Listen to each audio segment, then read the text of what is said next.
Everyone, we're back! Dito na po ang inyong paboritong tambalan. O yan. So, tama. Ito ang muling balik tambalan ni Atty. Al at ni Judge Jing. Na-miss niyo ba kami? Hindi. Siyempre, hindi ba?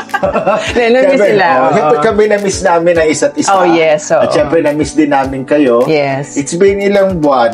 Tagal na, diba? We're so happy to. We're so happy to be back. We're so happy to be together again. Yes. Diba? At pero saka, walang mali siya. Baka may pag-isipan nyo na kung ano meron kami. Wala po ganon.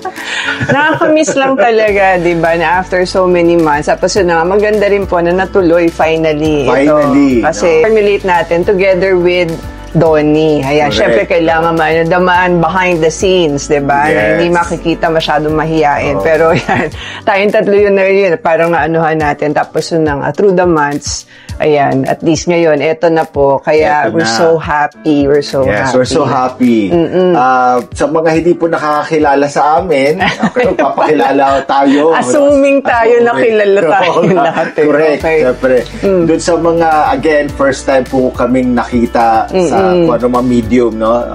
Whether sa internet or sa TV. Yes. Ako po si Atty. Al Jumrani, isa po akong abogado, isa rin po akong legal educator na nagtuturo sa mga law schools dito sa Metro Manila. Yes. At syempre, kasama natin si Judge G. O Judge G, magpakilala ka. Ayan, o sige.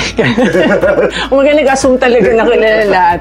Ako po si former Judge Jing Uyenko Nolasco. Former, hindi po ako nag-retire, hindi rin po ako na-dismiss, no? Ako po ay kinailangan mag-resign, kaya po former. Nag-resign po ako due to personal reasons po, and I've been back in private practice for quite a while na rin po. So, isa po ito sa mga, syempre, exciting na pinagkakaabalahan natin ngayon. And the purpose really is for proper legal information dissemination plus, no? Correct. Plus. Bakit plus, Attorney Alan? Plus, kasi alam mo sa buhay natin, maraming mga bagay na nag-aapekto sa ating mga buhay. Siyempre, andyan ang ating mga relasyon, andyan ang ating trabaho, andyan ang ating mga sarili, no? Ating mga sarili buhay, at lalo na ang batas. Yun. At kami po ni Judge Jing ay bilang mga abogado at nagtuturo din sa law school, kami ay naririto para i-share sa inyo ang batas.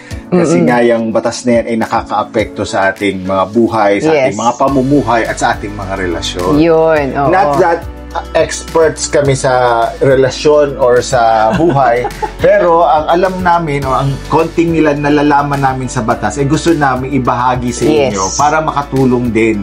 At yun na nga pala, Attorney Al, kasi nabanggit mo nga ito, mag-ano tayo tungkol sa relasyon, tapos tungkol sa batas, etc.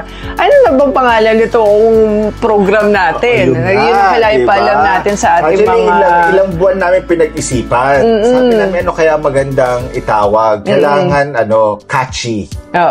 Kailangan, meron pa rin indikasyon na tukol siya sa batas. At hindi lang tukol sa batas, sabi mo kayo na plus. Kaya na-realize natin, lahat ng mga salitang to, yung buhay, pag-ibig at saka batas, kung sa Ingles ay nagsisimula sa letrang L. So, life, love, and the law. So, kaya ang ating show ay tatawagin nating Usapang L. Okay, Ang tawag namin sa inyo, sa aming mga manonood ay mga ka-L. Okay.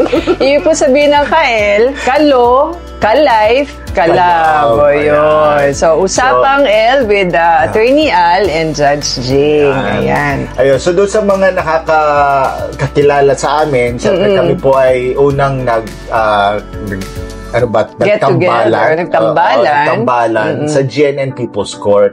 So, kung napapanood nyo po kami sa TV, ito naman po ay ibang medium naman po ito.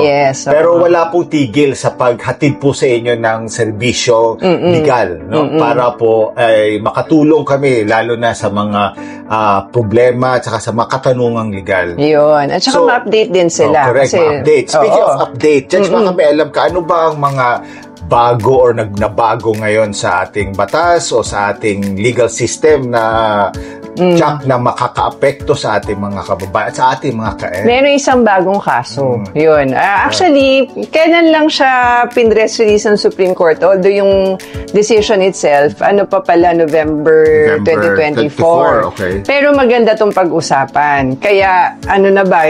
Ngayon na ba natin or sa susunod nating episode? Dako, para maunawaan nila ating format, dahil nga sa ang attention span na ating mga ka-El ay maiksi, no? Yes. Pero that's not entirely bad. Kasi ang maganda doon, kahit doon sa mga moments na you're on your coffee break or yung pwede nyo panoorin to. So, gagawin natin siyang short but sweet. Yun, short but sweet. Ang gagawin natin is every episode, meron tayo pag-uusapan na batas, na decision ng Supreme Court.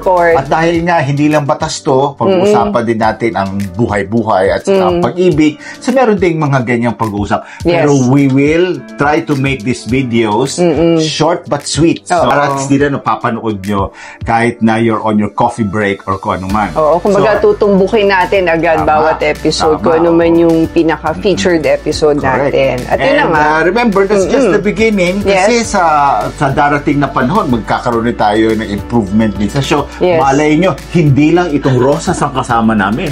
Diba? Magkaroon na kami ng Katrisa Maeste. Meron na kaming guest dito sa show. Correct. So, we have so much in store for you, mga ka-El. At hopefully, no, dahil simula pa lang ito, hopefully, if you've started with us now, you will stay with us until the end. Yes, at yun po ang ating yung ka-El lang po natin, no? Huwag niyo po bibigyan ng double meaning yun, ha? Kasi po ka-El, gaya na sinabi natin kanina, ka-life, ka-love, at ka-law. Yun po yun. Ayun, so speaking of which, sinabi mo na kanina, Judge, kung ano ang posibleng magiging topics natin in the coming episodes. So, nabanggit ni Judge ito napaka-interesting na case on psychological incapacity. Tama. So, ang siguro parang hint lang ay ano nga ba ang epekto sa kasal pag nawalan na ng pagmamahalan. Yun. Kaya kung gusto pag-usapan yun, kasi parang pag sinabi, parang, you fell out of love. Ayun na ba? Ano na ba yan? Bakit hindi mo pwede turuan ng puso? Ewan ko nga ba. Parang sinabi, hindi na kita mahal. Ayun ba? Agad-agad? Agad-agad na ba yun? Na parang, hindi na kita mahal. Ano na, walang visa na natin ang kasal natin. Ganun na lang ba yun? Maghanap na ako ng iba.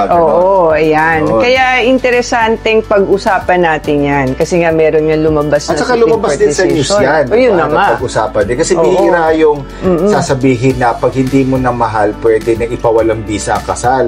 Kaya di ba ang expectation sa kasal is that till death do you part. Talagang dapat naman, di ba? Kahit na ano ang level ng or intensity ng love nyo sa isa't isa, talaga you're there for the long haul. May kasabihan nga po, di ba, na sabi nga, ang pag-aasawa daw, hindi raw yan parang kanin na isusubo mo na pag nainitan, iluluwa mo. Ito bang desisyon na to, ibig bang sabihin na pag nag-fall out of love ka, yun na yun, di ba? So, yun yung ika-clarify natin kasi nung lumabasan, kasi yan na-publicize, ang dami nagtatanong. Kaya yan po, abangan natin. Abangan nyo yan sa susunod na episode. Di ba? Ang bilis. Short but sweet. Kaya, yan, mga ka-El. At syempre, kailangan involve kayo. Meron din kayong voice kasi dito sa amin. So, don't forget to, of course, una-una to like and subscribe to our new show, Usapang El. Usapang El. At syempre, get in touch with us. Mag-comment kayo, magpadala kayo ng inyong mga tanong. Dahil sasagutin namin yan at babasahin namin ang inyong mga komento at mga greetings dito rin sa Usapang El. Yan. Okay. So, yun na lang muna. Napaka-exciting. Marami tayo aabangan. But we have to end this now. Pansamantala. Okay, so we will see you again. Ako po ulit, si Atty. Al. At ako naman po si Judge Jing. Abangan nyo po episode 2, Usapang Falling Out of Love dito sa Usapang El.